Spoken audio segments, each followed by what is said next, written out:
ይቺ ዓለም የምትነግረን ይሄ አይበቃም፣ ይሄ ያስፈልጋል፣ ይሄን መያዝ አለብህ፣ ያንን ስንይዝ እንደገና ሌላ ያስፈልጋል። በቃ ላይፋችን በጠቅላላ ብዙ ነገር ቼዝ እያደረግን ነው የምንኖረው እና ሳቲስፋክሽን የለንም፣ ምንረካበት ነገር የለም እና ከዚህ የተነሳ ከባድ የሆነ ጭንቀት ውስጥ ገብተናል። ግን በጣም በሚገርማችሁ ሁኔታ የሚያስፈልገን በጣም ጥቂት ነው። ትዝ ይላችኋል ማርያምና ማርታ ክርስቶስን ተቀብለውት፣ ማርታ በጣም ቢዚ ነበረች ሰርቭ ለማድረግ። ማርያም ግን ኢየሱስ እግር ስር ቁጭ ብላ ቃሉን ትሰማ ነበር። በኋላ ማርታ ኮምፕሌን ማድረግ ጀመረች። ለምንድነው ማትነግራት? እኔ እዚህ ስደክም ዝም ትላለህ እንዴ ስትለው ክራይስትን ምን አላት? ማርታ ማርታ በብዙ ትታወቂያለሽ፣ ብዙ ትጨነቂያለሽ፣ የሚያስፈልገው ግን ጥቂት ነው። ማርያም ግን እሱን መርጣለች፣ ከሷ አይወሰድባትም አለ።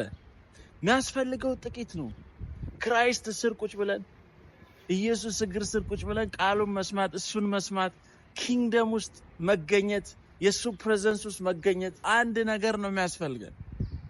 እዚህ ያ ነገር ነው የሚያስፈልገን። ኪንግደሙ ነው የሚያስፈልገን። ኪንግደሙ ሲገባን፣ የእግዚአብሔር መንግስት ሲስተም ሲገባን ፒስፉል ነው የምንሆነው። በጣም ትንሽ ነገር ነው የሚያስፈልገን። እዚህ እዛ ኪንግደም ውስጥ እንግባ። ኢየሱስ እግር ስር ቁጭ እንበል። እሱ ሚለንን እንስማ፣ እሱ ሚለንን እንከተል እና ሌሎች ነገሮችን ቼዝ ማድረግ እርካታ አይሰጠንም፣ ሳቲስፋክሽን የለውም። በቂያችን ነው ጂሰስ ክራይስት። መቻችሁ